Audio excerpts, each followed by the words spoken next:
Peace and blessings, family. This is your brother asarimhotep with the Mandela Institute for the Advancement of Science and Culture, as well as the Martin Delaney Center for Egyptology. Today is Sunday, November the 7th, 2021, and today I will be doing a brief lecture titled Becoming a Living Orisha. And I'll get into more details of what we mean by this concept. And we'll be discussing some of the highlights of two books primarily. The first book being my book, the latest one that has come out, Chiluba Maweja, Yoruba Orisha and Ancient Egyptian Ak, an exploratory etymological study. And the second one being the one from Dr. Chilemalema Mukinge, Muntu wa Nzambi, Portrait of Human as God's Special Creation. And so all of that and more when we return in just a sec.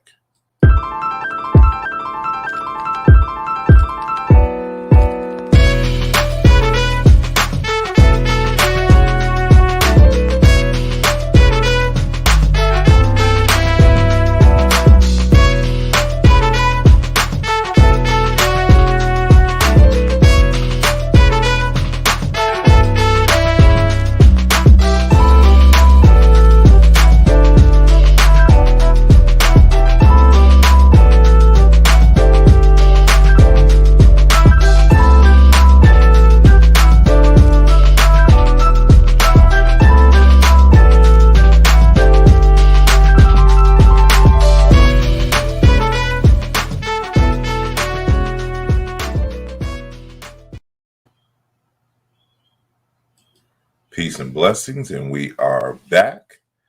As I stated before, this is your brother asarimhotep, and I want to thank each and every one of you for joining this live conversation and listening and watching the slide presentation that I have for you today. And I think it is an important one, and it is a continuation of many discussions we've had on this program before, and it regards some of my latest research. So I'm very appreciative that you decided to share a part of your Sunday with your boy, and give a shout out to everyone who is live in the chat room. So peace and blessings to NAFTBC. Thank you for joining us. And Althea Alasha, thank you for joining us. Brother Infinite Minds in the building. Sunjata and Zombie is in the building.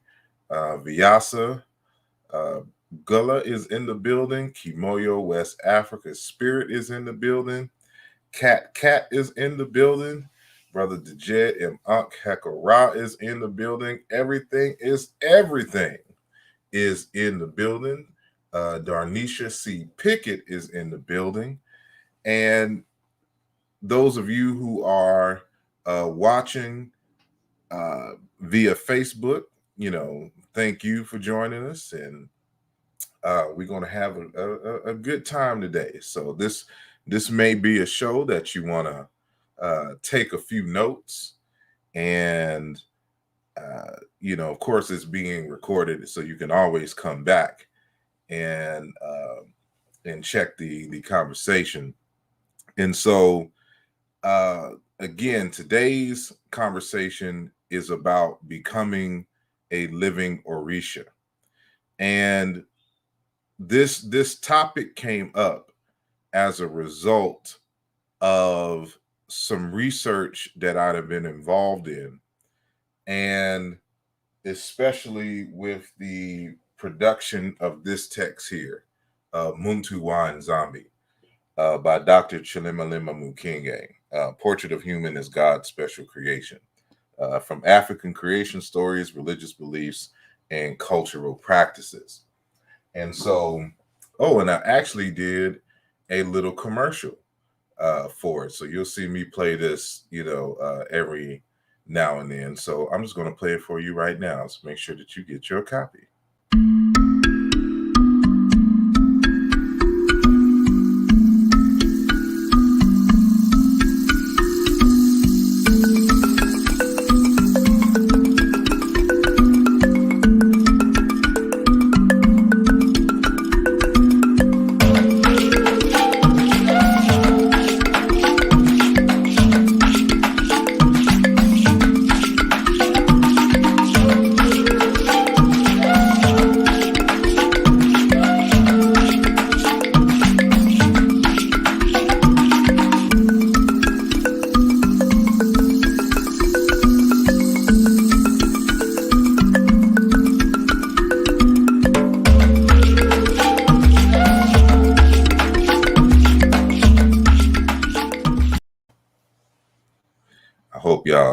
like that.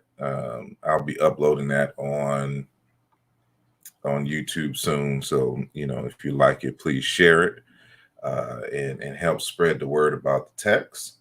But we had the author of that text, Dr. Chilemalema Mukinge, on the program recently, and he made a comment that he discusses in the text, and I'll cite from there a little later on.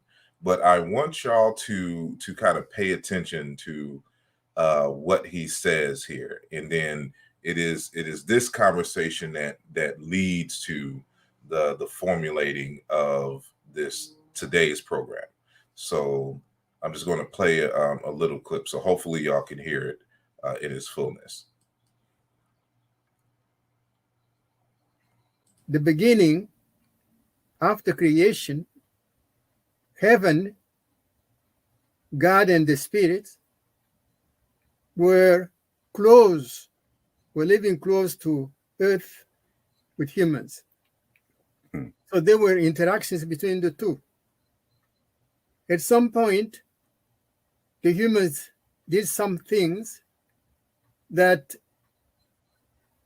the creator used. Okay, let me separate my residence from the earth. And then the relationship was modified. What happened was that the humans lost some of the extraordinary powers they had, but until today, there are still people who are born with talents, with gifts higher than the standard, than the standard. And some of the people use their extraordinary powers to destroy others. That's where you have the notion of sorcerer, for example, and witchcrafts. And there are some others who use theirs to build lives. The dream interpreters are there. The healers are among those. So that's one important aspect of spirituality. African spirituality also is manifest in the fact that the human being can become possessed by the spirit through trance or consecration. Most African peoples practice initiation. Initiation is allows one to ascend to the status of spirit, especially people in a particular position, particular status, like rulers, like kings. So when they are being consecrated, they incorporate the spirit and become, in a sense, equals of the spirits, so that using the power of the spirits, they can protect the country better, their population better. I hope y'all were able to catch the nuances of what he was talking about. And so he was stating that, there was in a lot of African creation stories, there was a time when heaven and earth were closer together. That means the human population had greater access to the spirit world and things, but something went awry and there was a separation. And so when that separation happened, the gifts that were readily available to all mankind were no longer available to all mankind. However, there was not a total sever of the quote unquote spiritual world and the diurnal world in which we live in today. And there are certain individuals who are gifted to have access to that that world and the gifts that it possesses. And so as a result of those extraordinary powers, so to speak, that are either gifted or bestowed to certain human beings, they have reached the level in terms of status of the spirits. And so it is that conversation that that is very nuanced, and that a lot of discussions aren't had when it comes to this aspect of African spirituality, which we call kimoyo here, which we're trying to popularize that term. And so in the kimoyo tradition, the African spiritual tradition that we see, there is this notion that one can be elevated to the status of spirit, that one becomes a spirit.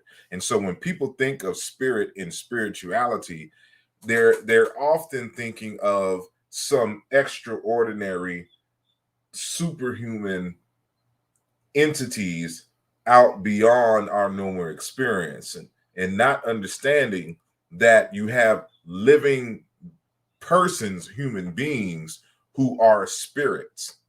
And not in the sense that, you know, everyone has a spirit. And so we'll get into that a little later.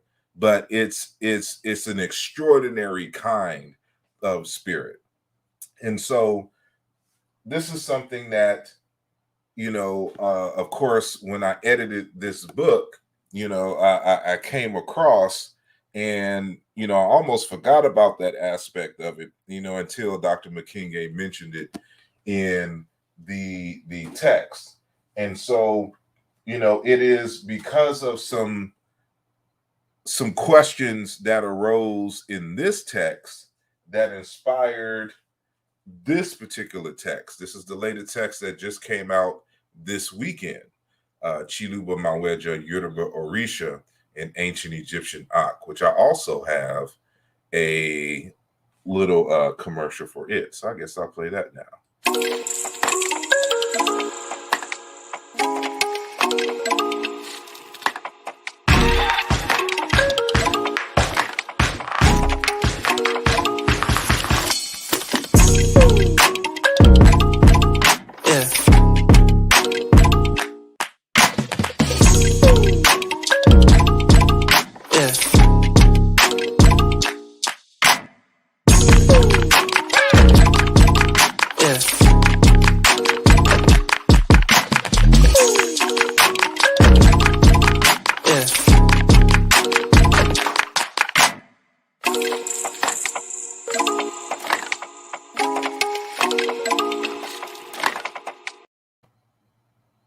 So I hope y'all like that commercial as well. But, you know, the gist of this text here is when Dr. Mukingi had mentioned the word Maweja Nangila, which is, you know, a name, one of the names of God amongst the Baluba people of the Democratic Republic of Congo. He defined the word Nangila, which is a common word. It means love, and to be loved, or to bestow love. But he didn't define the word Maweja. And when I was looking for the word so that we can define it and put it in the text, I couldn't find a definition for it. Every single resource that I saw simply defined the text as God. And so that is what sparked the research on the etymology, and to come up with the etymology so that we can include it in the text. It took a little bit longer, and so we didn't really get to put it in the text. But maybe we can, you know, say, update it and add that in there. But as a result, which was, you know, not expected, the word Maweja ended up being a dialectical variation of the word in the Yoruba language known as Orisha, and also in the ancient Egyptian as how we pronounce it in our Egyptology speak as the word Ak. And so here's the glyph for that term. And so in many respects, we should really pronounce Ak, Orisha or Rishe. And so, it was this wasn't expected. And so there were aspects of this that reinforced many of the concepts and things that were discussed in this text. And so we'll see how that, plays out in just a moment. And so let me shout out some folks that I didn't get to shout out. So peace and blessings, Sister Tamika. Thank you. Sister Julanda. Zachary is in the building. Brother Conan Lee, Imperial Nubia, is in the building.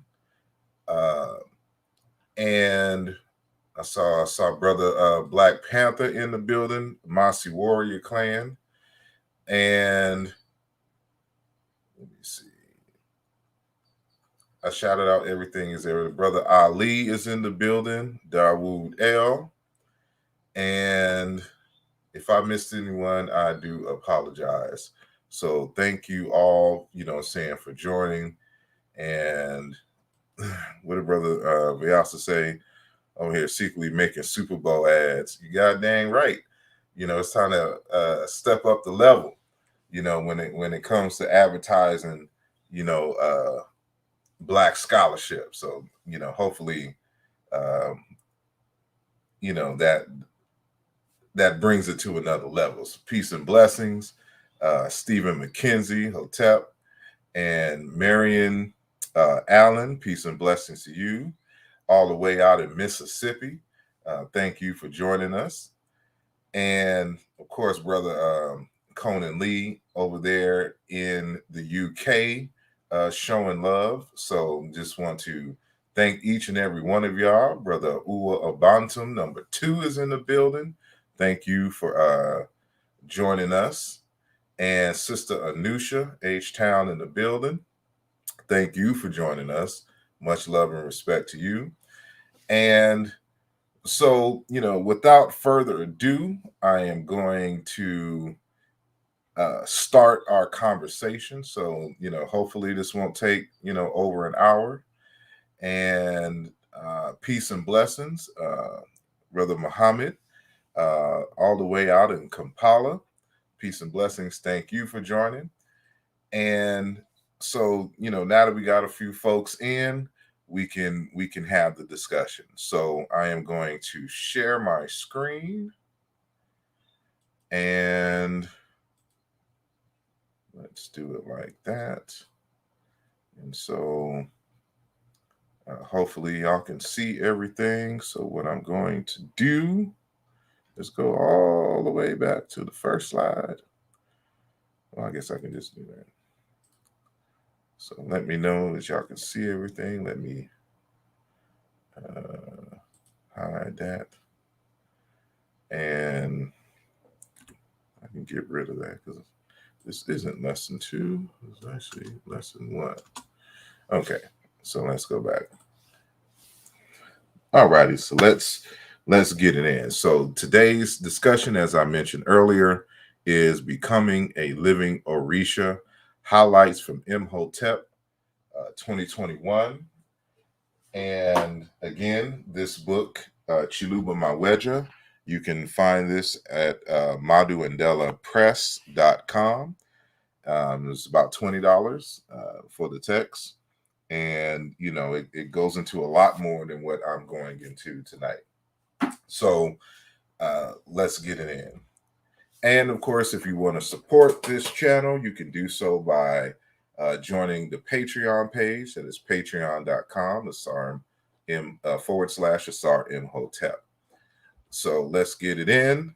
So this is, as I mentioned before, a continuation of our conversations about Kimoyo, and Kimoyo being the the name we have given African spirituality, and it comes from the Kikongo language, and it was introduced to me by the late Dr. Kimbwadende Kiabonseki Fukiao in a number of his texts. And so when I saw it, I'm like, this perfectly describes African spirituality in general. And so, these are two graphical representations. I have lessons on these on the Patreon page. So they're exclusive to the Patreon members. And so, check that out when you can. And so we have roughly defined Kimoyo as the art of adding life to life, of vitality and prosperity, the art of making things to flourish in all areas of life. And the word, moyo itself is a word for heart. And the word moyo, as it is pronounced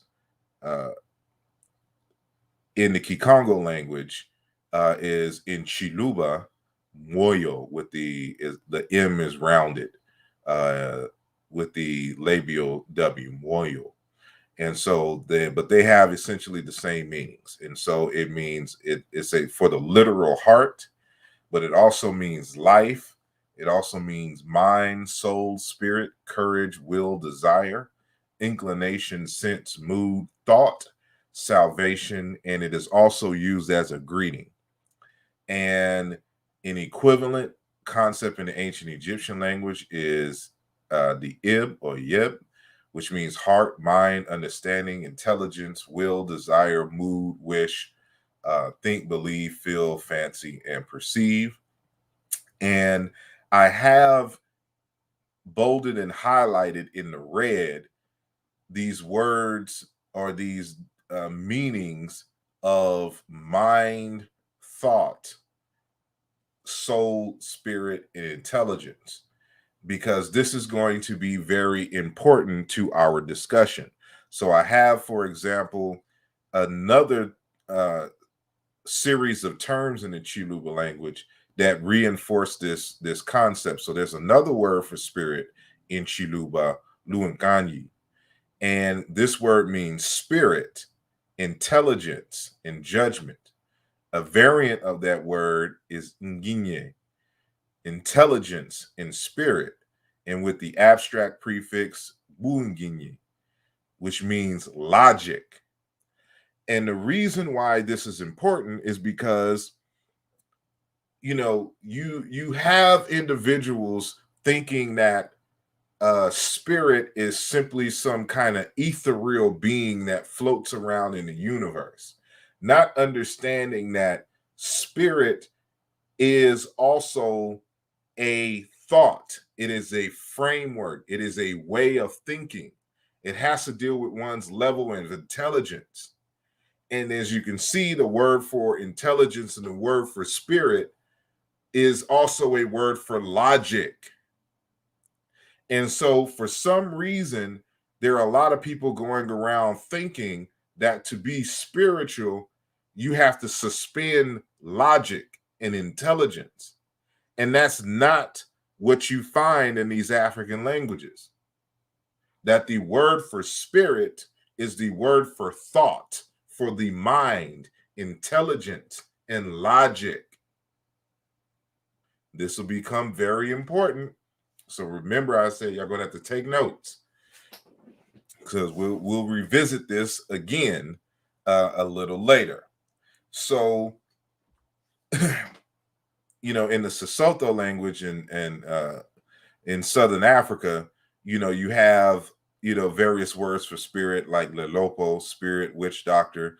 But we see a variation of our word moyo, which is moya in Sesotho, which means air, wind, breath, and spirit.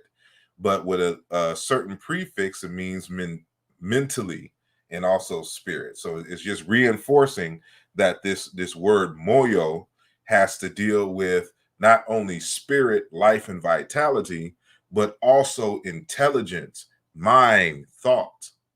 So when when we say kimoyo, kimoyo also has to deal with the art or the way or the manner of thinking. In modern anthropological and academic terms, we would say an epistemological framework in which someone thinks.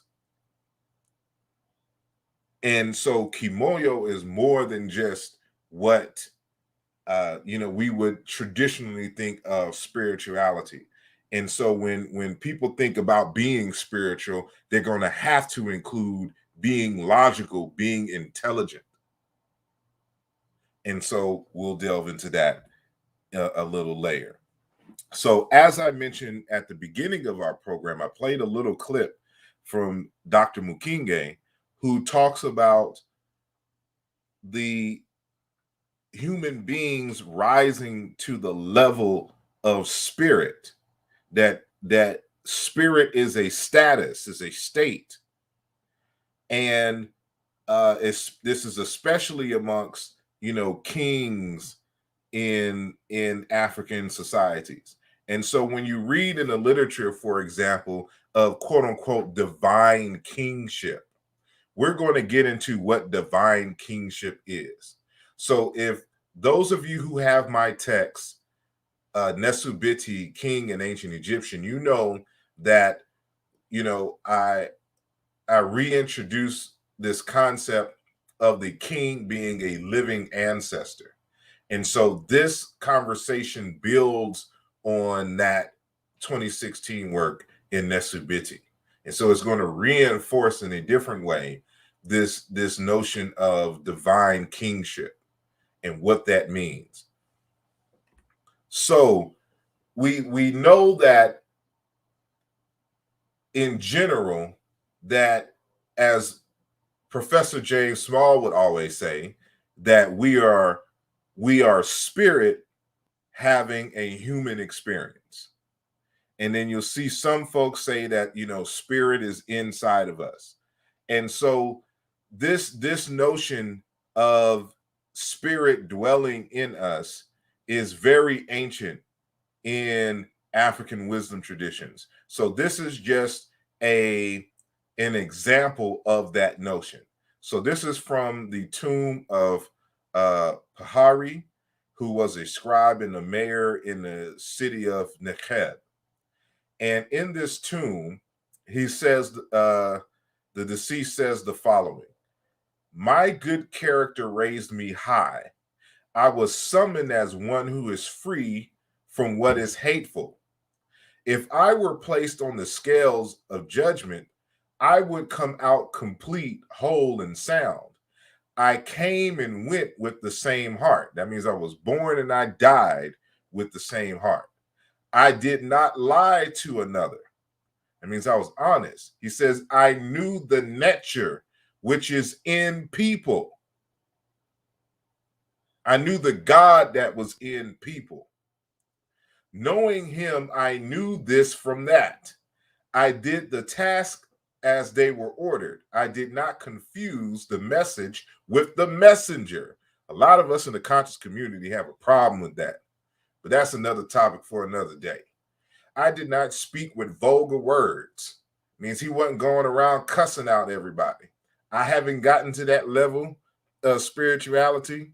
I still have a few more people to cuss out before I just totally get on board. So I did not speak with vulgar words. I did not converse with people who lacked character. Like, if you lacked character, we can't even be in conversation with each other. I was a model of kindliness, one praised who came praised from the womb. The mayor of Nekheb, Pahari, the justified, born of the lady Kam, the justified. And so you can see this in Dr. Malana Karenga's text, Ma'at, pages 84 and 85. So, when we're talking about the divine here, there's a nature in everyone. Everyone is a nature, but we're not talking about this type of spirit in terms of the animating body that that allows for us to move about or whatnot. This is something, what we're talking about here is something different, even though, as I discussed in the text, the word nature is also a dialectical variation of the word Orisha. And so we won't be doing much. I think I have one slide with some linguistic work. So this is not a linguistic lesson. So, all that details is in the book, which you can get. But as I mentioned earlier, the concept of, ranking to a status is a special kind of spirit, that is of high rank and of power. And so Dr. Mukwege states in his text, this is on page 30, and then the other citation is on page 34. He says, human beings are given opportunities to ascend into spiritual states while on earth. Mediums through trance, seers by revelation, ordination into priesthood, and consecration to certain high-ranking social statuses are the most known forms of spiritualization. So where everyone comes with a spirit, but there's a state or a level of spiritual existence that at different points of time one can ascend to. So there are those who become spirit or is possessed by spirit, and then there are those who are ordained and become spirit. Their status is of that of a spirit, of a non-human spirit. And so this is what he means here by ordination into the priesthood, or the consecration of a high-ranking social status. So it's a status, it's a class. So you have a class of human beings in these traditional societies that are spirits. And so he continues on page 34 to give an example in terms of the journey to consecration. He says, the Luba culture values legitimate marriage and marriage stability, wealth achieved through personal hard work, and winning the race for the chieftaincy. In each case, if the ancestors are pleased with the accomplishments, they will call the achiever to seek spiritual anointing, consecration from an authorized, established achiever in the same domain. So pay attention to the words he's using here in terms of being an achiever, somebody who has achieved greatly in their life. Those who have done something, who have lived and is living and walking in their purpose. What he's saying here is that the ancestors will, if they are pleased with this person's actions, they will be called to be consecrated because of their achievements.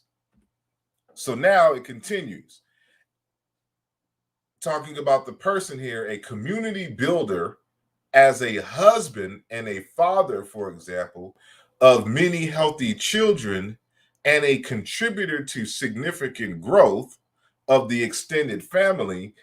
He will be called to be consecrated as an accomplished achiever of wealth. See, I had this conversation earlier this year about a high value man and how in traditional African wisdom, or in traditional African societies, being a wealthy person, being a person of high value was exactly what the goal was. And so we're going to see here that this continues and reinforces that discussion. And so everybody want to be mad at Kevin Samuels for popularizing the term a high value man, and everybody wants to rally against it. And if you are within the traditions, this is something that you can't rally against, because this is exactly what African folks were talking about. So I'm going to re-emphasize here. He says, a community builder. Talking about, because we were talking about achievement. So people who are community builders, a husband and a father of many healthy children, and a contributor to the significant growth of the extended family. He would be called to be consecrated as an accomplished achiever of wealth. Remember, in African societies, many children is seen as wealth. Children are wealth. And so the name for that is Mukola. And this is cognate with the word nature. So a person who is an achiever of great wealth and great accomplishments, somebody who extends the family and community, somebody who is a community builder, is called a nature. In the ancient Egyptian language, the cognate for it in Chiluba is Mukola. Another variation of that word is Inkole, Inkola. If you have Aluja Volume 2, you will know this, and this is reinforced in Chiluba Maweja Yoruba Orisha. So you achieve your way into the status of a nature.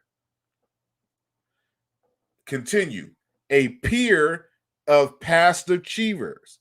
So you become part of a brotherhood of past achievers, of great men, of great community builders, of great wealth creators, living and dead, procuring many wives for self and relatives. So not only do you have wives for yourself, you help put together relationships and help other families build wealth.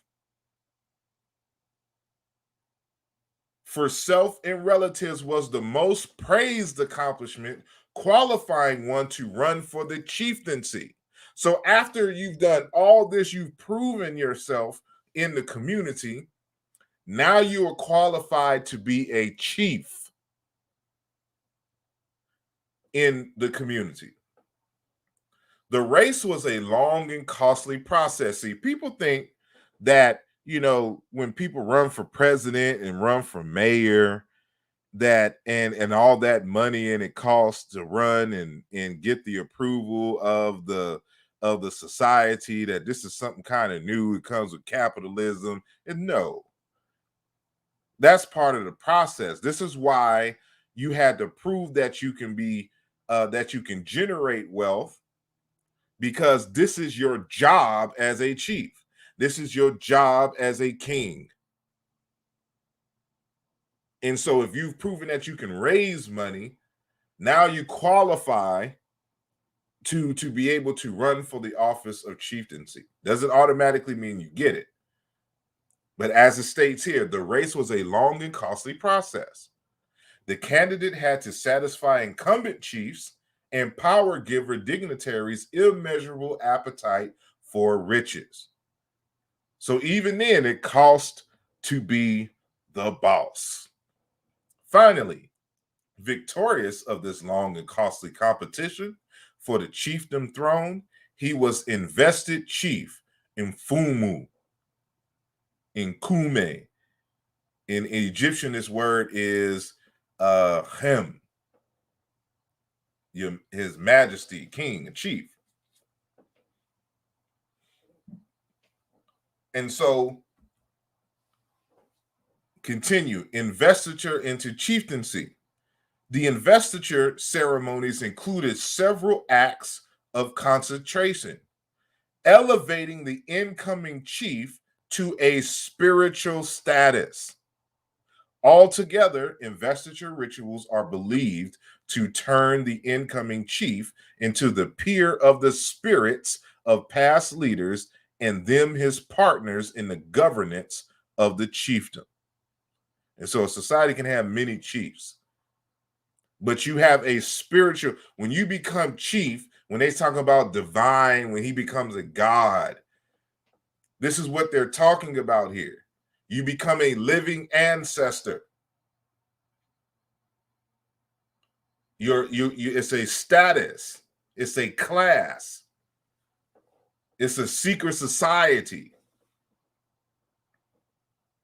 of known achievers and past achievers. Just kind of like how Black Panther, he once he ascended to the throne as king,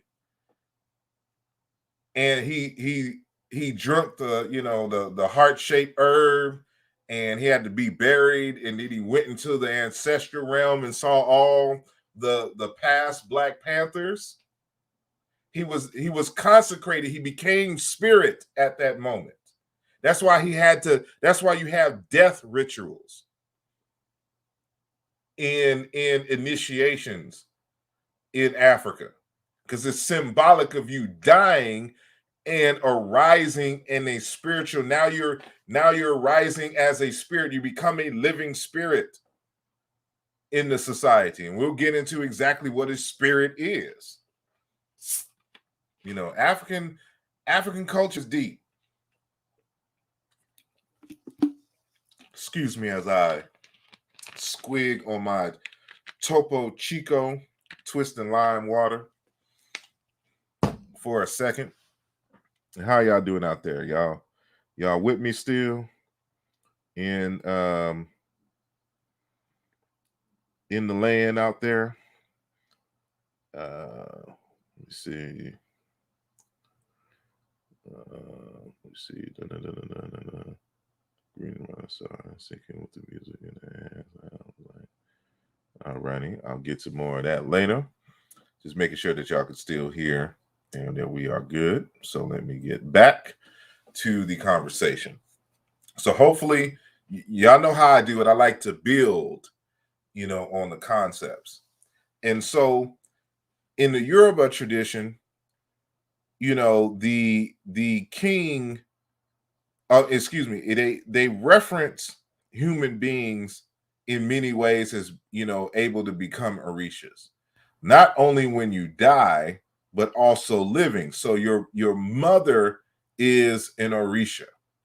And so, and these sources here, you can find them in the text that I just released. So, if you have the text, just go to the bibliography and you'll know what text I cited these from.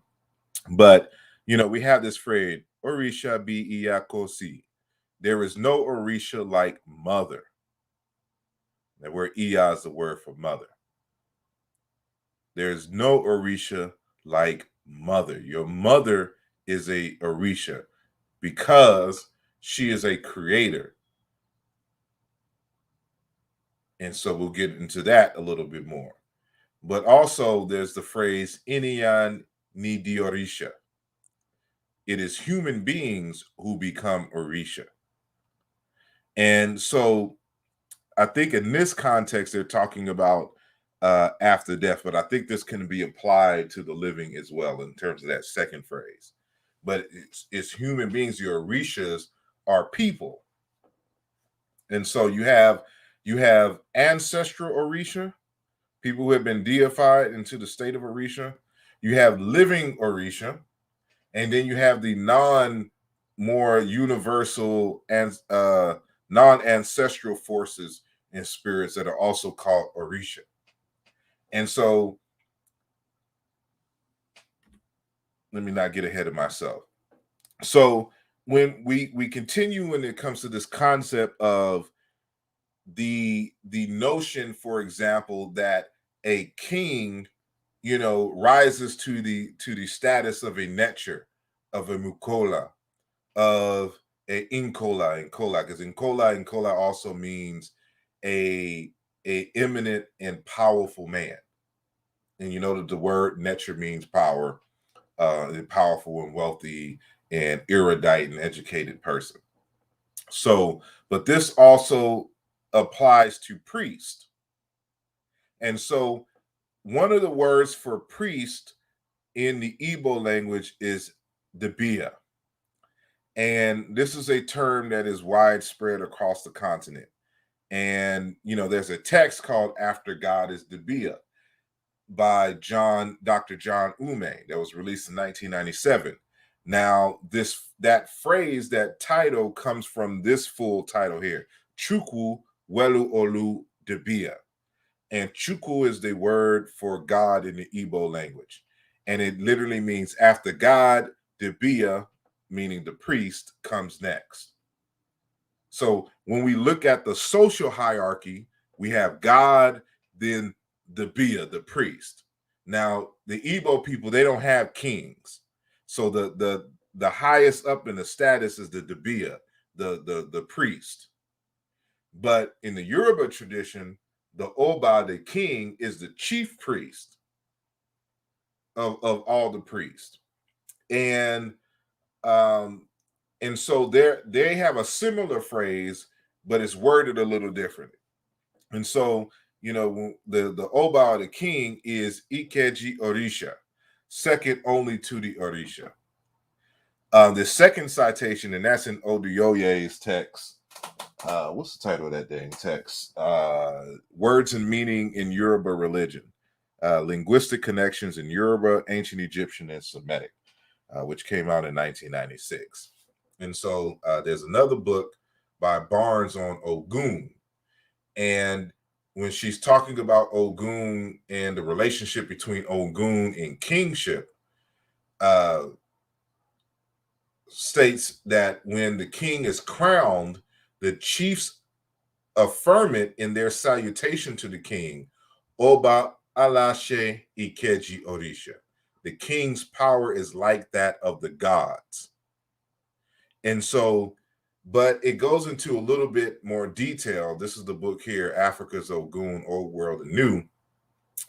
And I state, and so I'm copying from a text that I wrote there. We are informed that the word Orisha is, and now I'm quoting the text, Orisha is employed as a simile for the power of the king. Ikeji may also be translated as next to or second to, suggesting that the king's power is not simply like, but is of the same substance or nature as that of the gods, although of diminished order.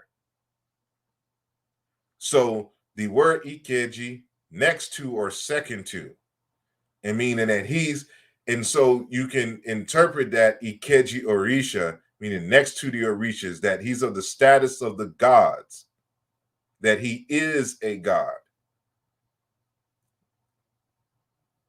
And so I'm just reinforcing this concept, backing up what Dr. Mukinge mentioned in Muntuwa and Zombie. And so, as I mentioned before, the words Orisha and the words nature or cognates, these are dialectical variations of the same word. And I don't have time to go into the details. Again, the details are in the new book. And so, but The Complete Gods and Goddesses of Ancient Egypt by Richard Wilkinson, he notes that by examining the word's use, the word nature in the Egyptian text, it is clear that it actually encompasses a far wider range of meanings than the English word God. The category nature could include deified humans, famous individuals, and from the 30th dynasty onward, those who drowned, as well as benevolent and malevolent spirits. So this word nature includes living people, people of high achievements. That's why it includes famous individuals. You become famous because of what you achieve. So now we're going back to Mukola, mentioned by Dr. Mukinge amongst the Chiluba. This is a cognate for the word nature. And so these are great achievers. When you are a great achiever and become a master at something, and which brings you fame and wealth, You have risen to the status of nature. And so we have to define this concept. And, I've created and shown this slide in many discussions, but I have to reinforce this concept. And so another variation of the same word of nature, of Orisha, it doesn't look like it. This is why, this is a separate conversation to demonstrate the sound changes and laws that have happened to give these variations of the same word. But nature in Orisha is cognate with the word won or wo in the Ga language. And Ga's related to tree, and these people live in Ghana. And so the cognates to the word Ga, to the word won or won in the Ga language is found in Middle Egyptian as Iwon, a god, epithet for Osiris. In the Yoruba language, Iwin, ancestors, ghost spirits. In the Ingas language, Won, ancestors, the living dead, shades.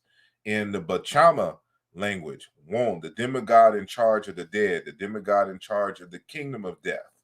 And that's exactly who Osiris was. So you have Osiris in Nigeria just under his other epithet, Won, which is Iwin in Middle Egyptian.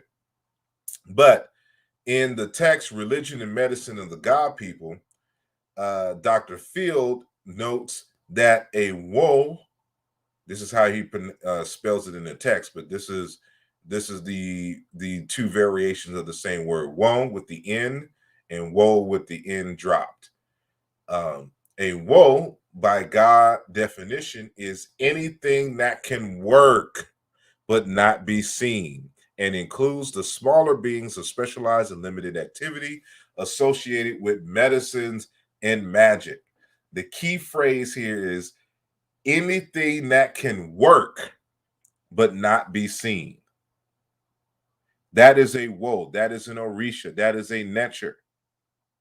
But those, because of their work, because of their achievements, rise to the class of woe, of Ewin, of Orisha, of nature, of Inkole, of Bainkole.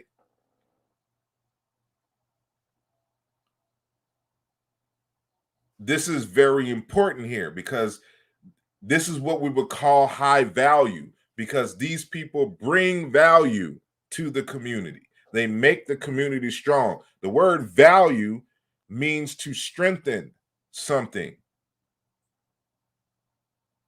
You add power to something.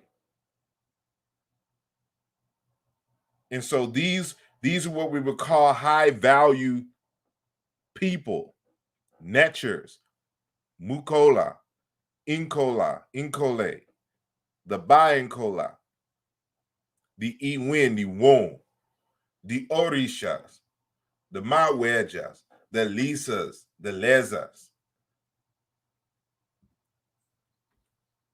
And so, as I stated, I only have one slide that really goes into the details. So I wanted to show here that when in ancient Egyptian, where they have WN as the consonant sequence, it corresponds in Chiluba to KL.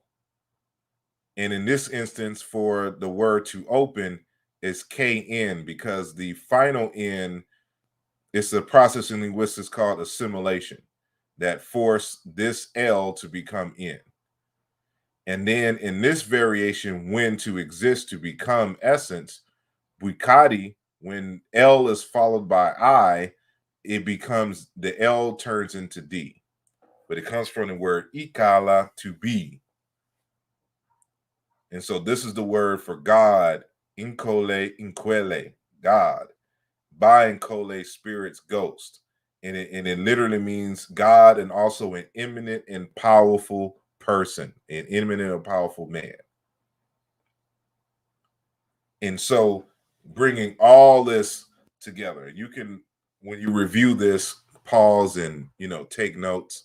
Again, I have that in the Maweja text, there. So among the Bakongo people,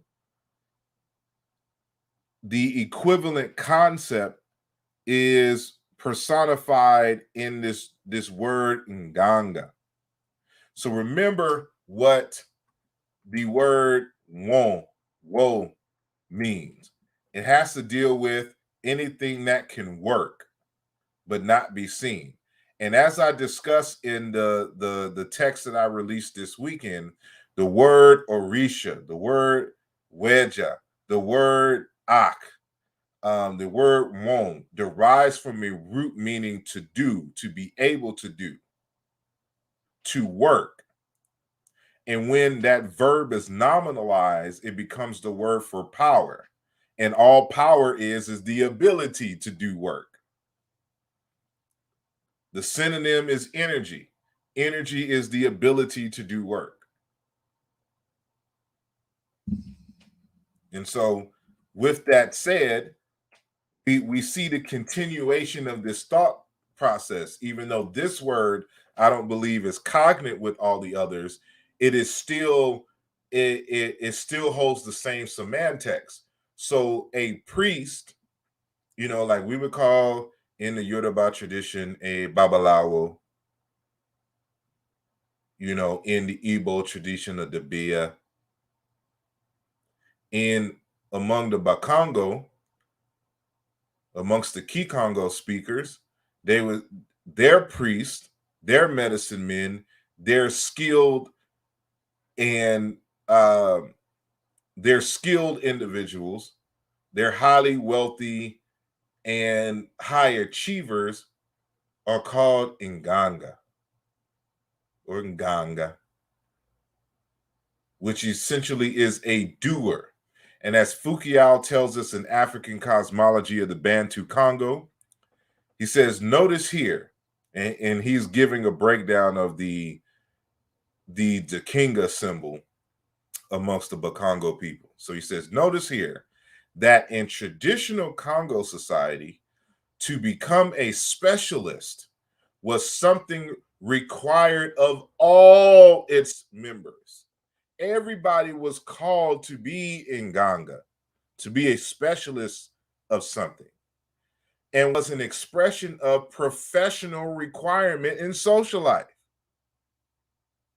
In Congo society, everyone is a free individual and a doer / specialist, which in Kikongo, Muna Congo, and Fumuna and Fuma Nganga.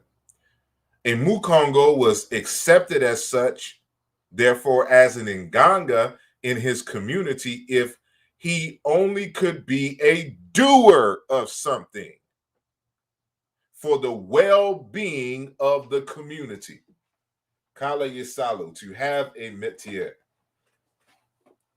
So you become an Nganga because you are doing. So this is the equivalent to a Mukola, someone who achieved, somebody who not only achieve wealth for themselves, but also help others to achieve. This is what we mean by adding value. Value empowers. To bring value to something is to empower it. And so this is what we mean by being a high value man or woman or person. What is your level and ability to bring value to others? And because of your ability to do, you are a doer. You're not simply a talker. And we know in this conscious community, there's a whole bunch of people who love to talk about this, talk about that, but they are not doers. They are not Nganga. They are not Mukola. They are not Netcher in Toro. They are not Won. They are not Iwin. Because you have to be able to do, to be able to achieve, to make things happen in the society. You are a mover and shaker of the society. And so one becomes these various titles through initiation. So what is initiation? How does one become initiated into this level of godhood, quote unquote? That's what we're getting into now. And so initiation is defined variously across different societies. And so I just have a few to kind of, so I can give you their definitions so we can kind of synthesize exactly what this means. And so for Dominic Zahan, in his text, The Religion, Spirituality, and Thought of Traditional Africa, a very good book to get if you can find it. He states on page 54, initiation in Africa must be viewed as a slow transformation of the individual as a progressive passage from exteriority to interiority, from the outside to the knowledge of self and the development of one's inner power. And we'll get into that a little later as well. It allows the human being to gain consciousness of his humanity. And so it's a process of not looking for external validation and external, sources to solve problems for you. That now you're looking within, seeing the power that you have within to be able to achieve the goals. Because remember what Pahare said at the beginning of our discussion, that he knew the nature that was in people. So what initiation, according to Dominic Zahan, is talking about here is essentially the initiate, the person being educated, going through the educational pedagogical process, discovers their inner nature and how to draw on that power to achieve great things in this life. And so the late Amadou Hapati Ba, when he's talking about initiation among the Fulani and the Bambara, in his text, Aspects of African Civilization, he says, the purpose of initiation is to give the psychological person a moral and mental power which conditions and aids the perfect and total realization of the individual. Worded in a different way, but essentially draws on the same thing. That is giving the, because the psyche is something in oneself. And so it's developing a power which conditions and aids the perfect and total realization of the individual, to bring you, to elevate you, to ascend you to the level of spirit. And of course, the great Dr. Malidoma Somé, in his text of Water and the Spirit, Ritual, Magic, and Initiation in the Life of an African Shaman. He states, as understood amongst the Dagara, that when a child grows into adolescent, he or she must be initiated into adulthood. A person who doesn't get initiated will remain an adolescent for the rest of their life. And this is frightening, dangerous, and an unnatural situation. After initiation, the elders will pick up a partner for the young person, someone who is selected by their ability to team up with you in the fulfillment of your life purpose. If one obediently walks their life path, they will become an elder somewhere in their late 40s or early 50s. Graduating to this new status, however, depends on one's good track record. Now, he gives a more formal definition of initiation, what we're going to get into later. I include this citation here because initiation has to deal with, on one level, developing into a productive man or woman in the society. It is the process in which people become adults in the society. And so we have to keep that in mind. Your maturity depends upon your knowledge and your initiation into the values and the ways of your ancestors. And so, as I've mentioned in other conversations, I have been privy to a number of Dr. Fukiao's unreleased texts. And there's this one text called Bulwa Meso. And hold on one second.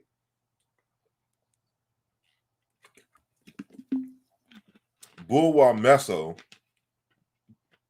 And it has not been released, of course. And, you know, the holders of the text are working on some legalities to get this book published in the near future.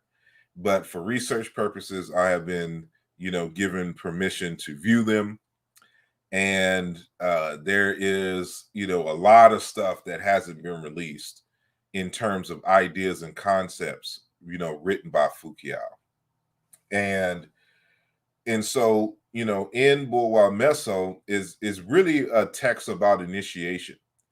And so we're going to continue our conversation on the development of an Nganga. So we know the level and what the status of an Nganga is, someone who does and achieves on behalf of the community. But there is a particular process that they go through and some other little nuances that we're going to get into now from that particular text. So Bulwa Meso and initiation. So he states in the text, we will be dealing here with his own terminology.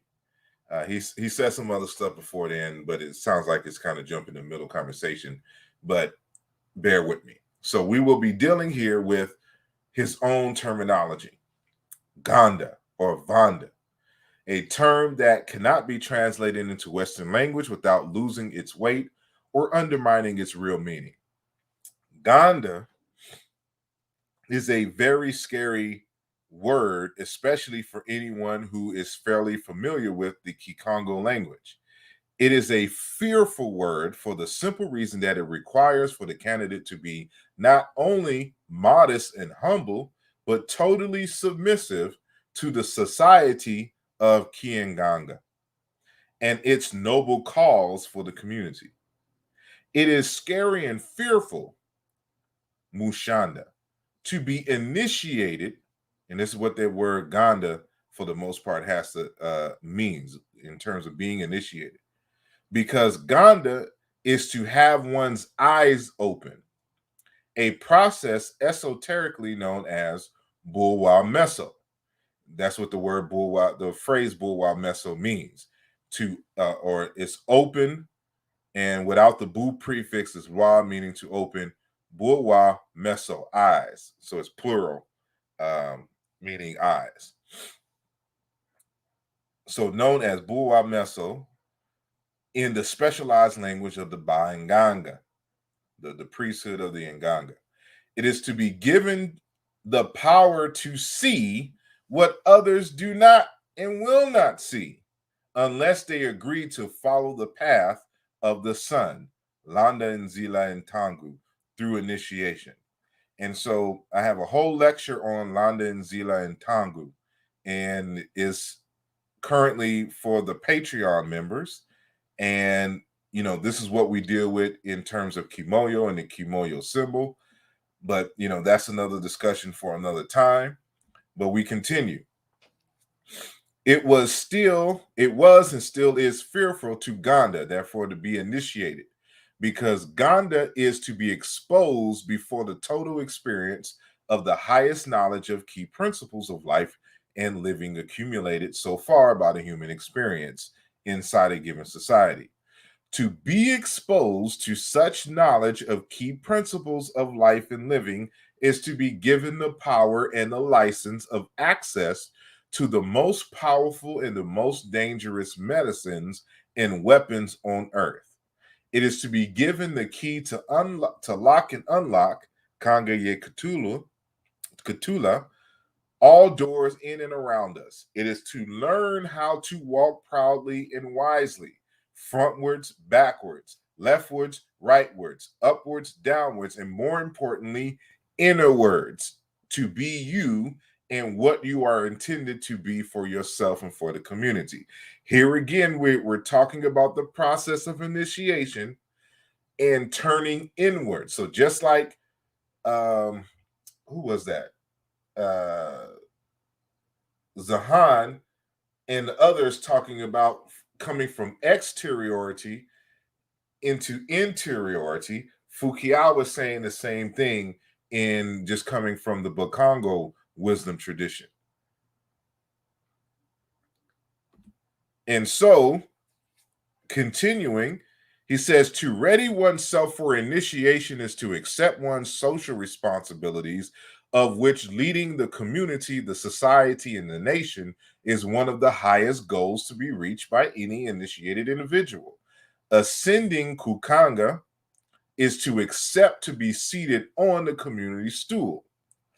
This implies that one is not only being given an office in the community, but being limited to enjoy certain routines, such as going away with community consent, going in the bush for a long time. You are bound to stay in the community surroundings, not only to watch for it, Kangila, but to serve its interests. Be there to provide first care to its members in case of accidents, snake bites, deaths, or other, and I put in there things, issues, etc. It is to be made Simbi Kiavata, literally holder of the village community. And this is why I have here bolded. Why? The initiation process essentially here is you become a physically living spirit that stands always present inside the community to provide help. It is, of course, scary and fearful to occupy such a position inside the community. So again, like with all the other sources that we share, when you become initiated, you are initiated into the level or the status of spirit. Initiation transforms you into a spirit being. That's what initiation is. So when I talk about becoming an Orisha, that's what initiation does to you. You start thinking like a spirit. But remember what I said earlier. Spirit, the word for spirit is also the same word for thought, consciousness, awareness, logic, mentality. And we can add in our language critical thinking. And you become the personification of thought, critical thinking, logic, because you're using all of that to help the community to thrive. So in reality, I can argue that initiation is calls for you to be a scientist, a specialist and an expert in something, and an achiever, a builder of wealth in all its many dimensions, not just simply monetary. In other words, initiation is what, and your development of skills is what is the path you walk to become a high value man in an African society. And a high value man is what we call Mukola. It literally means an eminent or powerful person, a nature and womb. Anybody who does and puts in work.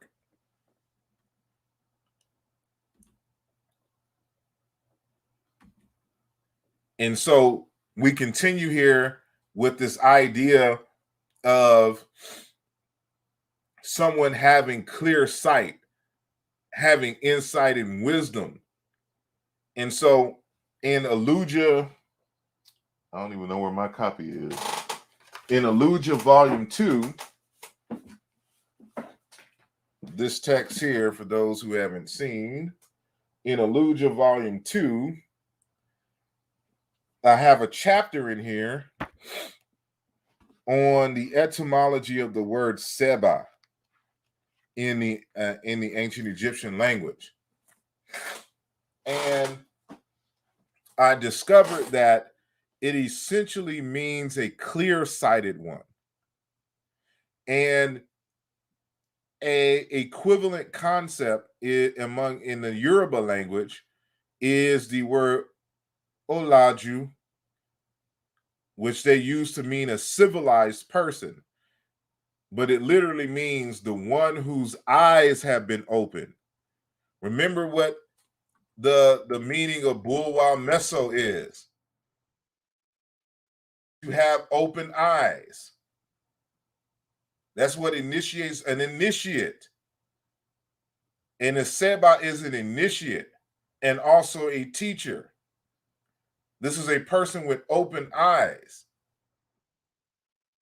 And so in the Yoruba language, they would call that person an olaju, he or the one whose eyes have been opened, who sees with the eyes of spirit, who has eyes open not only in this world, but in the spiritual world.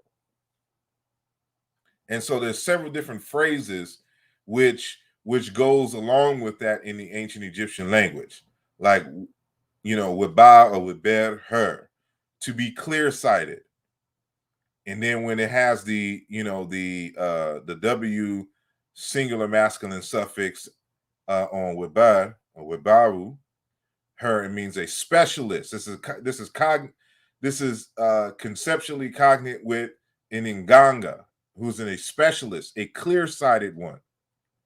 Win her, to open the face, to open the sight of be skilled, clear vision, public appearance, open face.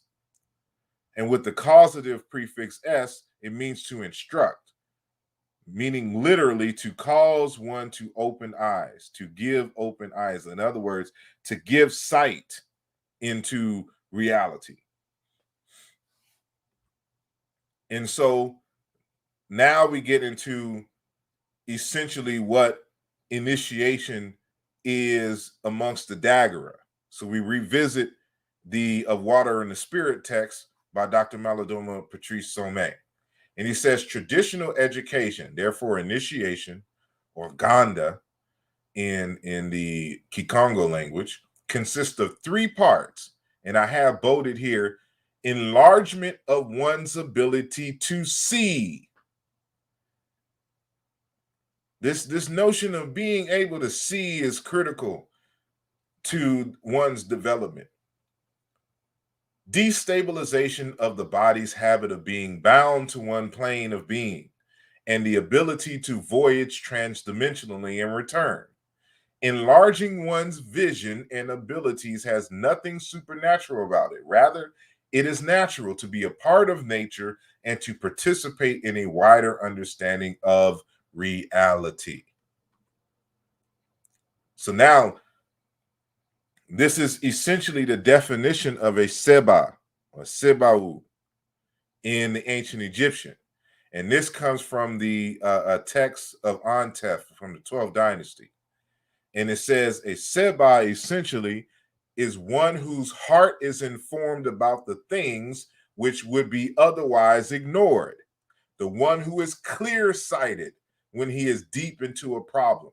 The one who is moderate in his actions, who penetrates ancient writings, who is sensible enough to unravel complications, who is really wise, who instructed his own heart, who stays awake at night as he looks for the right path, who surpasses what he accomplished yesterday, who is wiser than a sage, who brought himself into wisdom, who asks for advice and sees to it that he is asked for advice. This is someone who we know has been initiated. They have the tools. Their eyes are open. They are clear-sighted. They have vision.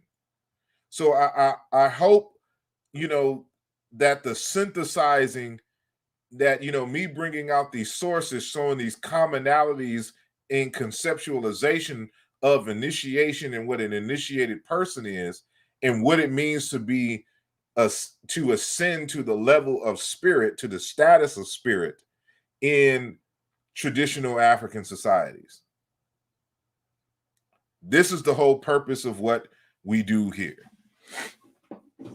And so, hold on just one sec. There we go. And so, in After God is Debia, the text I mentioned earlier by Dr. John Ume, Igbo Cosmology, Divination, and Sacred Science in Nigeria, Volume 1. And I'm still looking for that Volume 2, Brother Black Panther, Mosi Warrior Clan. I'm going to need you to take a picture of all the pages and make a PDF and send it to me. I'm just saying. Hook your boy up. Anyway, so in this text, he says something rather profound. And so this is why I said that why it's important to also understand the other aspect of what a spirit is, besides the agent that can do work, but the word for spirit also being the word for mind, intelligence, and logic of critical thinking, right? On page 30, he says, that is the reason for the ancient Igbo instruction. I'll say, Niegba Anya Niodu. Pay attention with an open mind, totally devoid of prejudices, by looking at the tail of the kite. So in many respects, it's telling you to have a scientific mind, to be open-minded, and to be totally devoid of prejudices. In other words, to be objective. See, people keep thinking that objective is some white boy stuff. And every time you want to have a conversation about being objective, they want to say that's anti-African. Everyone who says that don't know jack about Africa, ain't read nothing about Africa. And if they did read something about Africa, they skipped over these critical texts. And so we continue. In fact, this ancient Igbo instruction literally means see the tail of the kite with the eye. And seeing anything with the eye in Igbo is to behold or to see something with love. For example, when an Igbo person tells you, Afula minginanya, literally meaning that I see you, on, at, or with I. It means I love you. In other words, I see you with love. One must therefore set aside one's personal prejudices or bias. Prejudiced people see only what fits those prejudices. Ife onye acho kaofu. Whatever one is looking for is what one sees, is an ancient mystic maxim which also expresses and illustrates this fact. And so, to be a Debia, one has to think objectively, to think critically, to see with love, to see with an open heart and an open mind, to let the evidence speak for itself. So this is what I mean, that initiation is calling for you to be scientist, to think like a scientist, to think critically, to think intelligently. And I have to have these conversations because I always, in conversation, run across those who think that for some reason to be spiritual, you have to abandon logic, that linear thinking is somehow antithetical to spirituality, which is far from the case. To truly be spiritual requires you to think critically and requires you to be objective, because spirit is objective. That's why you have to be initiated to the level of spirit to be king, because you cannot rule a nation, you cannot rule a people with biased thoughts. You have to think like a spirit, and a spirit is objective. And those are all the makings of a good scientist, one who is not prejudiced. Notice the phrase here, Ife onye acho kaufu. What everyone is looking for is what one sees. One must therefore set aside one's personal prejudices or bias. This is required to do good scholarship.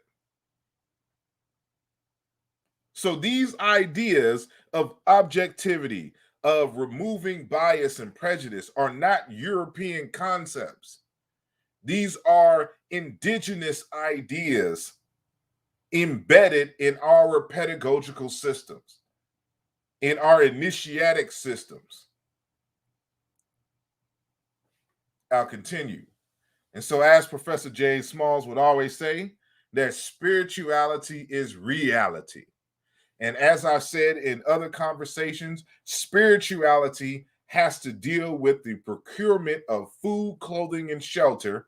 And I also add, and in terms of the protection and expansion of family and the community at large. And so we're going to have a different conversation about spirituality, about kimoyo, because people are all over the place thinking that lighting some candles, leaving some food out for the ancestors, this is what makes you spiritual. You wear some dashikis and you got your elekes, and you go to the ocean and you swim in the ocean. You become one with nature, and you hug the lions and the hyenas, and you get a boa constrictor and you wear it around your neck, and you wear some bones and you put some face paint on, and this makes you spiritual and more spiritual than other persons, and you just let the spirit use you, and you just abandon all critical thinking and let your biases, and you just lead and make decisions with your emotions and all this. And this is what being spiritual is. BS.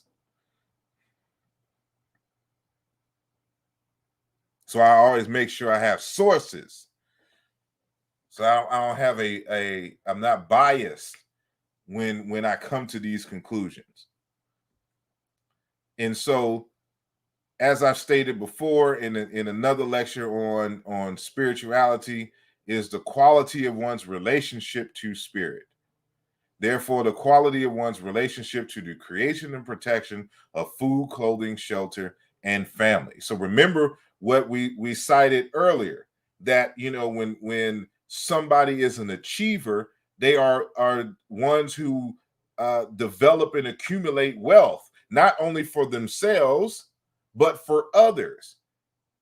They're using their skill sets that they've developed, and they're using their ability to critically think to build community. They're community builders and sustainers.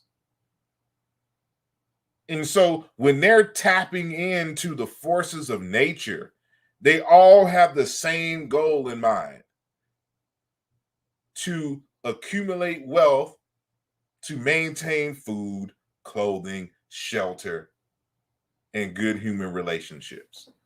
Because when we don't have food, clothing, and shelter, society goes into chaos. That's why so much rested on the character of the king, because he was in charge. He was the central resource manager of the society. And if he's not able to bring food, clothing, and shelter, the society falls into chaos, because now the good human relations is on the verge of being broken. This is when you have what we have in many of the urban communities in America, where a lot of Black people reside, because of their inability to secure food, clothing, and shelter in a sustainable way, they start eating each other, metaphorically speaking here. And so this is what brings about crime and murder and violence in the communities. When everybody is eating, when everybody has access to clothing and shelter, and everybody's family is intact, the society is intact. And so the ability to be able to think and be level-headed as a leader in the community is because and the ability to make sure that the society has everyone has equal access to food, clothing, and shelter is a matter of national security. And so it goes a little deeper than simply having a relationship with the ancestors and lighting some candles in the background and getting you some sage so you can ward off the evil spirits of your co-workers at the office because they looked at you funny by the water cooler.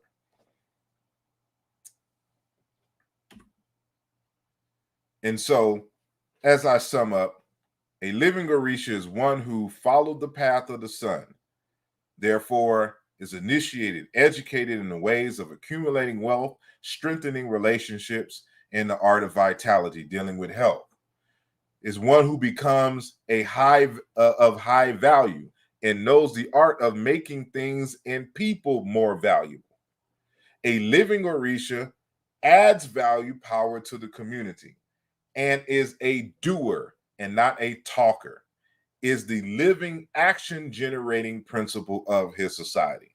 And so, in the text, I talk about what is a living or the action generating principle. That's what essentially in a spirit or an Orisha is in terms of the ability to do work. It is the living action generating principle in the universe. And so I've had other discussions on what it means to be of value, and so I created this wheel of value. And so this is supposed to represent the cycle of life and the type of value that we will have throughout our lifetime. And so at the bottom I have intrinsic value. This is the value that you are born with as a fact of living and being a part of this infinite cosmos. That's the value, the nature that Pahari, at the beginning of our conversation, talked about that he saw in people. He saw their intrinsic value. I saw and recognized the nature in people. That's the intrinsic value of people, the intrinsic power. So everyone is born with a divine aspect of themselves. You are divine because you are part of the divine. So remember our previous discussions that God is everything and all things at once. You have value because God is the ultimate value. You are a spark of the living sun, which is God. Right? You're a ray of light from that emanates from and into and a part of that infinite system which we call God. So now, so you're born with value. It's not like in the Abrahamic tradition, or more specifically the Christian tradition and the Judaic tradition, where you are born in sin. And so you are born in the Christian and Judaic tradition already with less value, and you got to earn your basic intrinsic value, by adopting the religion of the Jews. That's not the case in Africa. You're already born with value. You're born valuable. And so, but there is more value to be gained. And so we have what we now call accumulated value. And your accumulated value is based upon the skills that you learn throughout life in your education. So the more skills, the more you're able to do in a society, the more valuable you become. The more problems or the more efficient and the more powerful way that you can solve problems, the more valuable you are, because people will give you money to solve their problems. And this is where the whole role of integrity and character comes in. Then we have in V3 social communal values. This is the collective, the societal values. So not only do you accumulate value as an individual, and of course you have intrinsic value, but when the society maximizes the potential of each of its members, the society as a whole becomes valuable. And now it can interact as a whole in the world because of its collective ability to manage resources or solve societal and human problems. So you become part of that. So, and then lastly, you have self-defined value. What is the value that you think that you bring to the society? What is it beyond your education that you bring to the society? And so all of this is the what I consider the African American value wheel that I created. And so, but this is part of this larger discussion of becoming a living Orisha, what I call becoming a living Orisha.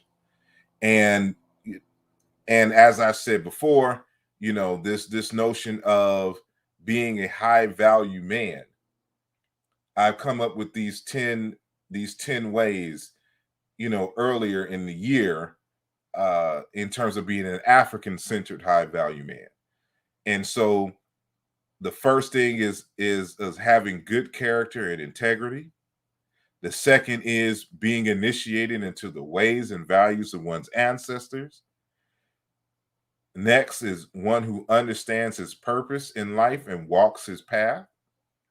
Number 4, has a world African historical consciousness and is well learned. So we're back into that education part again. 5, knows the art of unveiling life's mysteries, a problem solver. Mentioned that before. Belongs to a network of other high value men. And so we read earlier that, you know, once someone becomes a living Orisha or a Mukola, they exist in a class, in a state with other high value members. So when Kevin Samuels mentions this in this list of being a high value man, that is African. That is the expectation. Like other people of high value, other living Orishas, other living ancestors recognize you as such and accept you into the fold.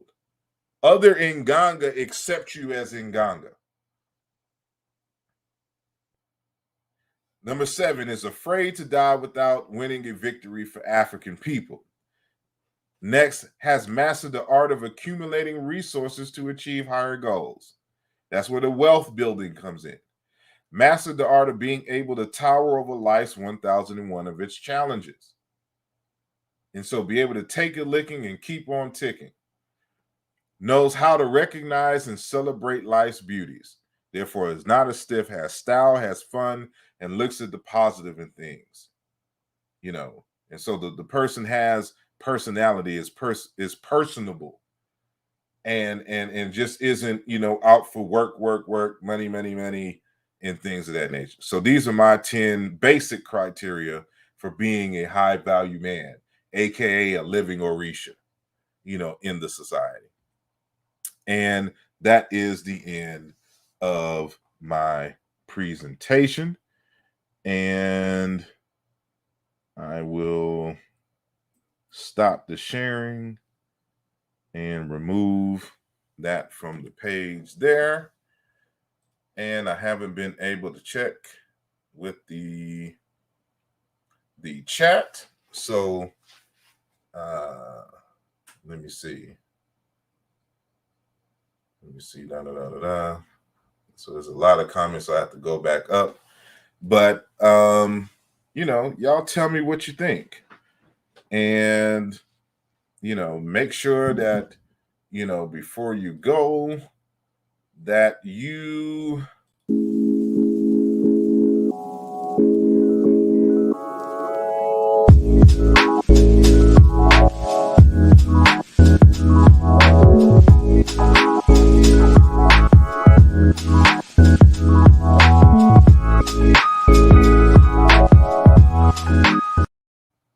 that's right. Hit the like button if you haven't subscribed as of yet. I would really appreciate if you subscribe to the channel. Make sure that you share and keep the conversation going. And again, if you want to, go deeper into what we talked about today, I recommend these two texts. The first one being Muntu Wan Zombie by Dr. Chilemalima Mukinge, and the one that I just released this weekend, Chiluba Maweja, Yoruba Orisha, and Ancient Egyptian. I'll just put that one up there. An exploratory etymological study. And so we'll have some more conversations about some other themes in this text. And one of the themes that I discuss is how the word Nefer or Win Nefer, which is a title for Osiris, is also the cognate for the word Iwapele or Iwakpele, because it's really Kpele. But most people don't pronounce the KP in the P, they just pronounce the P in Iwapele. And so that's in the appendix of this text here. So before we go, I'm going to take about 5 at the most 10 minutes to kind of go and see what y'all have been talking about here. Let me just go up and see what y'all been talking about, because I know y'all act crazy in the chats. And let me see what it says here. Moyo is also ball or coiled something in Spanish. I have to look into that word. It says, Mama Niece as greetings, brother Sarah, syncing with the music in the ad. Sounds like the Korah. What is that? Thanks for the topic. You talk about the instrument. I forgot the name of the instrument that is used in the, that text. And let me see. If y'all have any questions, type it in the chat. And so when I scroll down, that'll give me enough time to recognize. And so peace to born eternal Lord Allah. Thank you for joining. And then we need Jesus. Peace to you. And Brother Robert Rand in the building. And Brother Robert Rand, he looks just like the Nubian statue on the cover of Aluja Volume 2. And it's funny because every single time I would upload an image to Facebook, the face recognition would always type or always tag Brother Robert Rand, because he looks like that Nubian statue. So we know where your ancestors came from, Brother Rand. Imperial Nubia asks, is the word spelled netter or netur or netter? It's not clear how it was pronounced, at least in the Old Kingdom and Middle Egyptian. So we can't say. We just say netter or netcher as Egyptology speak. But in other languages, there's various different pronunciations. Like when you go to the tree language, they say ntoro. Same thing in Toro, in the Sango and Zande languages. And but in Collagen, it's like Intoro, and I want to say Intala is one variation in Chiluba, but in Chiluba it's Mukulu, or Inkole, Inkwele. And it seems like there was an O in the majority of the variations of the forms that I've seen in terms of Intoro or in Cole and things of that nature. But we don't know how it was pronounced, or in the and we don't know exactly what the vowels were. We know in Coptic there was like ooh, there was like a OU, because you say nute in Coptic, but as far as Middle Kingdom and Old Egyptian, we don't know how it was pronounced, so we wouldn't know how to spell it outside of its consonantal skeleton. And peace to Akoma the Jed. Thank you for joining us. And of course, Black Panther Mosi Warrior. Mentioned him already. And let me see.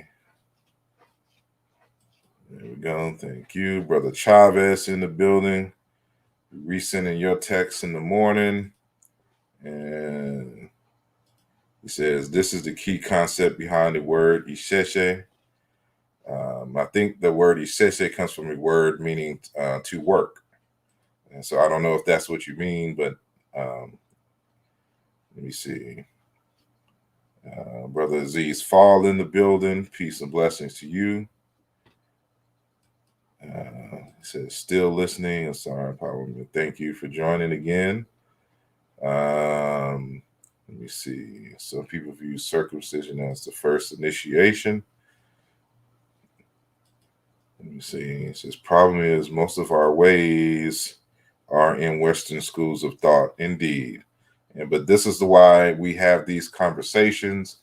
And for those of us who are in the diaspora, if at all possible, we encourage dialogues. And if you can travel to Africa and, be a part of these particular traditions, to do so, to ask them, critical questions and to study these African wisdom traditions so that, you can counter and have a different mind frame or develop a different mind frame while existing in this Western construct. Let me see. Sister Nusha says, deep, I don't know what part of the conversation you're replying to, but I appreciate it. Heavy Mental Killer Priest, which was one of my favorite, it's still one of my favorite albums, ever. And of course I was mad hype when I was a Hebrew Israelite, because he's a Hebrew Israelite. But outside of me graduating from that level of consciousness, Killer Priest's heavy mental is just one of the hallmarks of the art of hip hop culture. It says, anyone in the chat initiated? So I know a few people in the chat who are initiated. Let me see, how do I spell this? Ilabila Cheo. Says, I was just about to type, I am Sukuma from Tanzania. Our God's name is Seba, and an ancestor is called Nituru. See? These that's something I'm going to have to jot down and investigate. He says, I am in Sukuma. And peace and blessings. Thank you for joining the program and adding and for this contribution and this reinforcement here. I appreciate it greatly. And let me see. Nice. We'll see what tradition. Ogun, Ifa, and Gungun. They have their own conversation there. It says, I've never heard of Sukuma. Let me see. It's all talk. You either are initiated and have been given the mysteries or not. It's too much. And this is what I want to dispel about the so-called mysteries. There are quote unquote mysteries, but initiation is not about that. And what we're calling initiation is simply the educational path, the educational trajectory of any society. And so, whether it's about deep mysteries or not, it's about having a relationship and understanding nature and being able to use nature and the wisdom of nature to solve your problems. That's what you're being initiated into. What's this? The Nicene in Senegal. I don't even know what y'all talking about there. See, clear, if done properly, run disease will stop. Black Panther say he'll never give up. I don't even know what he's talking about. Also, he says, Albo Simba means teacher in Kisukuma. Yes, and there's various, that word is all across the Bantu spectrum as being a teacher, but also a student, also a wise person, also a doctor, also an engineer. It's used also as a word for expert across the Bantu language family. Let me see. It says, and this week, that's correct. No, it's not white boy. It says, no, it's not white boy stuff. And that has to be a response to the logic and things. Give me that Patreon, and I'll see you. I'll scan you the book. See, the problem is I can't give anyone the Patreon. They set it up to where you can't hook people up, and so it's been a problem for me. So you have to go through Patreon because Patreon want their coins because of course they get a percentage of each of the pledges that you get. He said, if you're initiated, you can bear witness facts. This is excellent. Come on with it, running a SAR. I'd like to see you show the origin of E5 and geomancy. Talk to him. Kind of keep it simple. The highest form.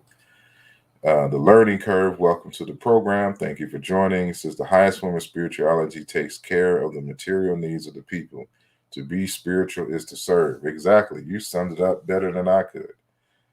Thank you for that contribution. Let's see. May I ask where? It says, may I ask why are we using spiritual? Because that's the word we use in English. And so for those of us who speak English, that's just the construct we're under.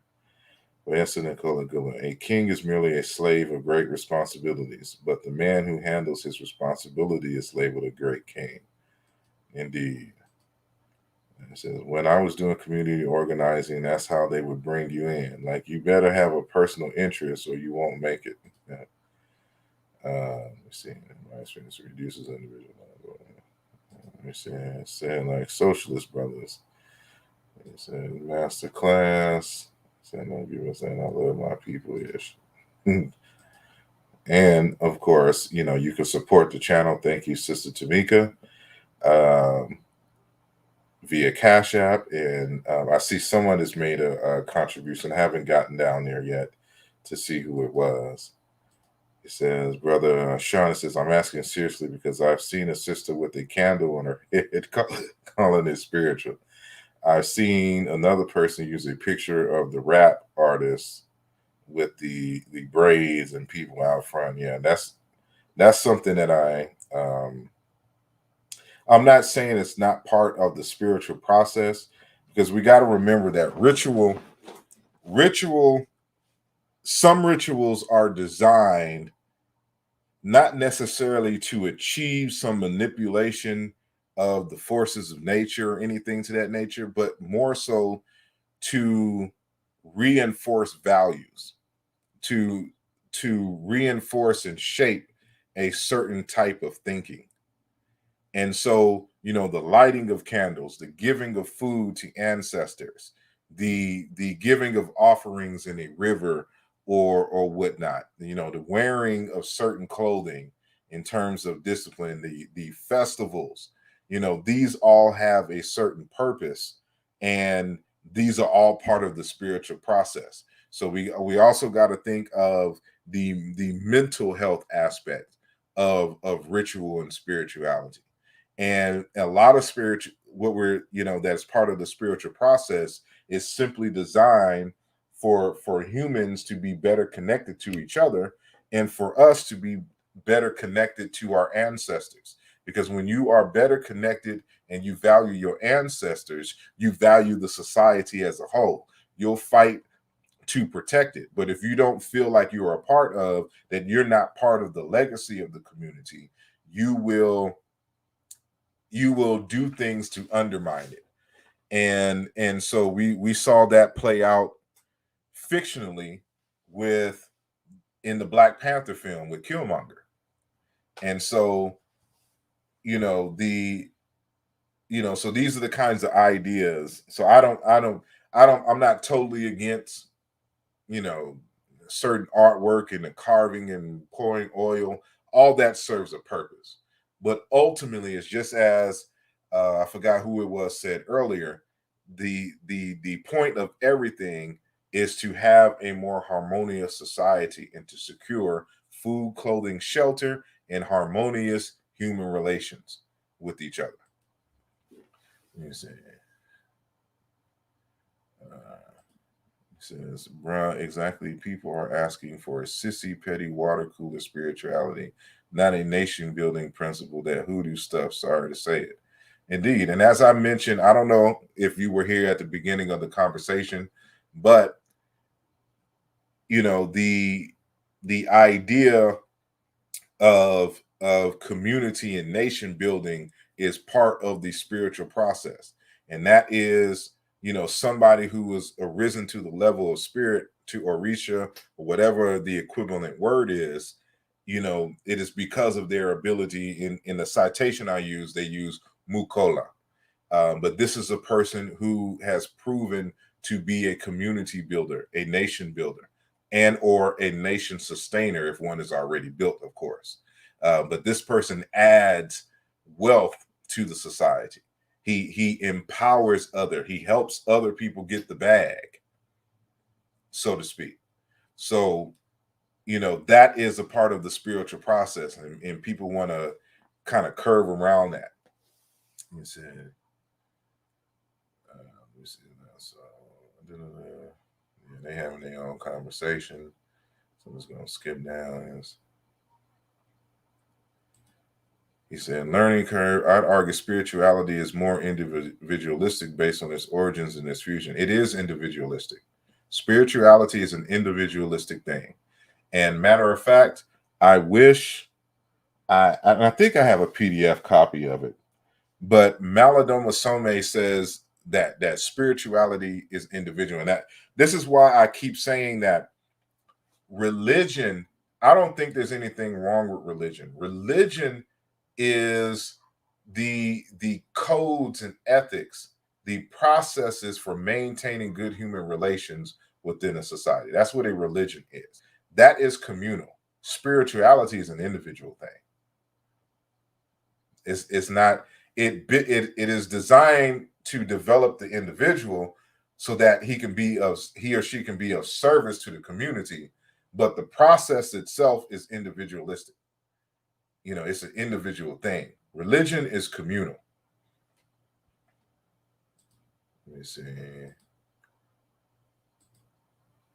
Peace, A Smooth. Thank you for joining the conversation and for watching and for your support.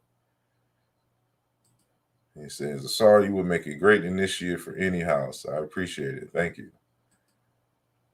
He says, this is why I say you can't be spiritual by yourself.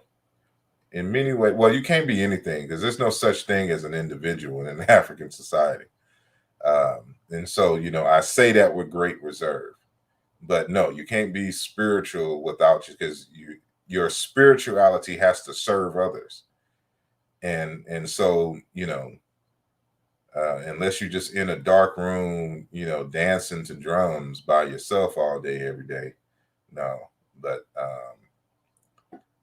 thank you, sis. Good job, Asar. Thank you. Drop the funk flex bomb. Fire emojis. And Sister Tamika again with the support. So again, if you have not liked the video, please like the video and share.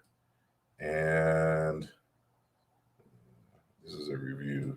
He said, this is a review. So I've been taught this information. Exactly.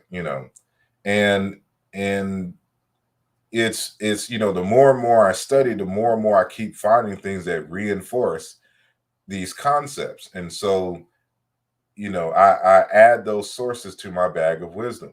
And of course, I got to share it with the public. And, so we just finding new ways to establish and reaffirm these things, because sometimes we just need a reminder. And let me see, what's this? In Kisukuma, it's Nituru from Tanzania. It means ancestors. Exactly. Yep. Neter is a word for ancestor as well. It says, respect the time for supporting the short-lived by Africa Republic. He says, the way I saw it broken down gives you an idea of why Greeks and others had to embrace the culture so deeply, their scientific culture. And thank you to Brother Conan Lee for your donation and your contribution. It is greatly appreciated. And, I just want to take this time to say that, I think next Sunday I will, be starting the official fundraising, videos and things of that nature for the trip to Kemet. And so I am part of a dynamic list of scholars who will be attending the Akhet tours, returning to the Source tour in February of 2022. And so I think it is from the 18th or, something like that, like the 18th, 19th to the 28th of February. And one of those days is going to be a day-long conference. And speaking at this conference is going to be Professor James Small, Dr. Leonard Jeffries, Anthony Browder, Dr. Solange Ashby. She's a nubologist and Egyptologist, the wife of Dr. Leonard Jeffries, Dr. Rosalind Jeffries, Dr. Wade Nobles, and his wife will be there, Brother Mfudishi Jehuti Mess, and Theophilo Binga will be there. So it's going to be a very interesting conference. And so, for those of you who have already put your deposits down, and intend on going, I will see you there in February. And while I am there, I will be taking footage. I'll be shooting for the documentary film China Into that I've mentioned earlier. Let me do that so you can see China Into, where I'll be showing the relationship between the ancient Egyptian and the Bantu and later the West Africans. And so this is going to be a visual representation, countering this notion that there is no relationship between ancient Kemet and West and Central Africa. And so, of course, we've been dispelling these myths in the text, but of course, everybody doesn't read, especially thick books like Alluja Volume 2. So what we're going to do is visualize, these concepts and put it in a dope documentary series. And so the first set of filming I'm going to be doing it simultaneously during the Akhet tour. And so I will be I'm trying to raise at least $4,000 to $5,000 in a very short amount of time. So, any way that you can help. And again, I will be starting a show, and you'll see a couple of videos. I'm putting together a trailer this week, to articulate the needs and what we're trying to achieve. And so, we're going to take this to another level. So again, that is going to be, if you want to know more about the tour, go to akhettours.com, akhettours.com. And so I was in the film Hoppy.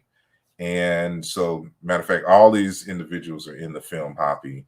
And our good brother Taki, produced this, and Sister Felicia, and Brother C out of Jersey. And, just a very dope film altogether. So Thank you, Brother Conan, for your contribution. All of that is, going straight to the the the film, to make the film happen. So thank you, Sister Jolanda, for your commentary. Thank you, Sherry Jones, uh, for watching and for your commentary as well. And Brother Aziz Fall says, Wolof and Koro, beloved, cherished one, incubus spirit, toward deity spirit. Exactly. And I think Diop mentions that latter term as cognitive with nature as well. So initiating one's environment may be better than saying initiation into nature. People spookify and generalize the word nature. I mean, nature's nature. Let me see. I will write you an email, brother, to share more of my recent findings. Thank you for your work. And you're welcome. Hotep to you too as well. Thank you, Sister Tamika. Support the channel. And let me know if you received your book. I know I mailed your book, and just trying to make sure that everybody received their text. Soap, our student, teacher, admired one. Yep, kind of Siva, which does incorporate me from Aziz. It says Omoluabi Ekpe, London in the building. Thank you, all the way from London. Thank you for this powerful presentation. How important is it for us to learn the indigenous African language of the African culture that we aspire to immerse? I think it is very critical. I would try to learn as much as possible, and unless you really just kind of dedicate it, really hard and put, a number of years in it, you may not necessarily be fluid, but language is the carrier of culture. When you start to learn an indigenous African language, you begin to start thinking like the people. You start using the phraseology, and certain things will start to make sense. And not only that, you open up communication with the native population, and y'all can build more on that. And so, we may not have the opportunity, for those of us who were born in the diaspora, without recent ties to Africa in terms of our individual lineages, but whatever society we choose to adopt, in terms of reorienting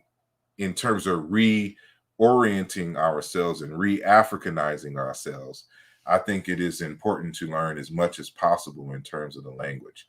So definitely, especially if you're in the E5 tradition, Yoruba language is accessible. There's many sources that you can use to learn the Yoruba language, and it'll help to put some things into perspective. Let me see. Let me see.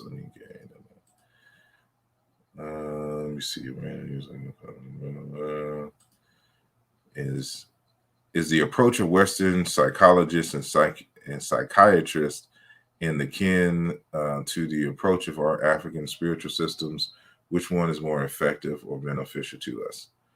Of course, I'm a be biased and say the African way, but it's not to say that the Western psychology is not of value. And so I don't want to ever say that it is not, because Western psychology has changed over the years, and so it's not the same as what it was 150 years ago. But that's because Western psychology has had to have dialogue with the rest of the world, and when the rest of the world saw the so-called universals of Western psychology, it challenged them in a major way, which forced them to reevaluate on a lot of concepts and things, and they've had to change in order to better serve and meet the needs of the society in the present time. Doesn't mean that it is 100%, all good. However, I look at what is beneficial, but I would have my foundation in the various African traditions, and to, you know, kind of supplement with certain Western psychological ideas. They don't have to necessarily be mutually exclusive.